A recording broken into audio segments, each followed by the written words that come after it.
this movie has caused me to think of something.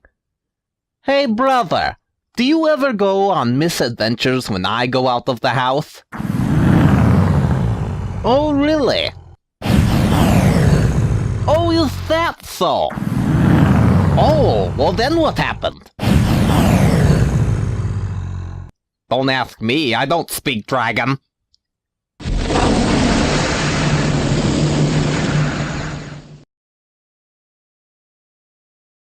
Greetings, the world of the internet. I am the great Matthew Squeak, and welcome to Squirrel Talk at the Movies.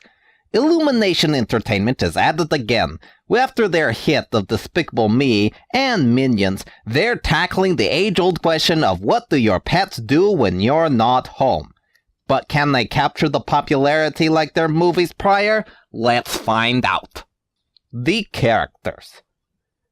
The story centers around two dogs recently becoming roommates, with Max, the smaller dog, reluctant to be sharing his new home. There's a slew of other animals, and while none of them were bad, there just wasn't any that inherently stood out as all that memorable or interesting. And no, in the case of the rabbit, being a crazy loon doesn't make you memorable character.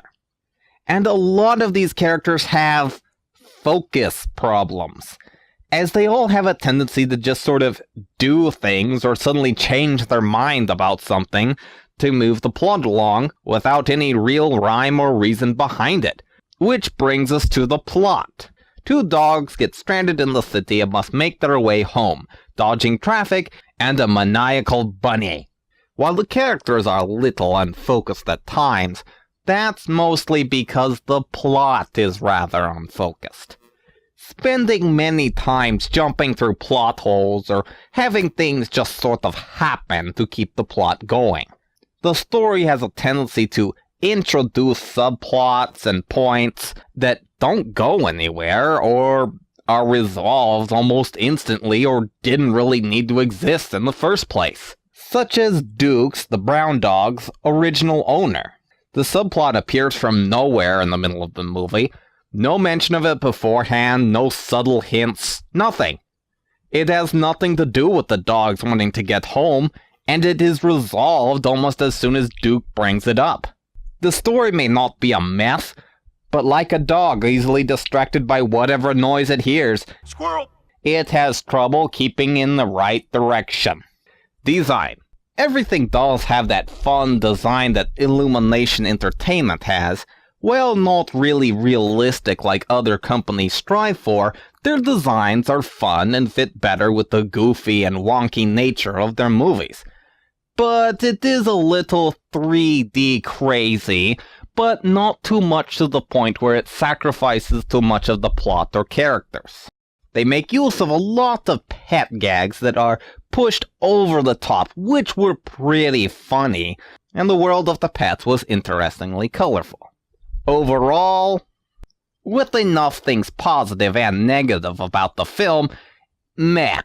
The lack of focus this movie had was really distracting, no matter how many colorful or interesting the world was. It had some highlights, some funny moments, but a lot of pointless moments as well. But I think what worked against the movie the most was actually the trailer. Not the teaser that got pretty much everyone interested in watching the movie straight away. The trailers that started showing pretty much every good joke, line, surprising plot points, and gags the movie had to offer.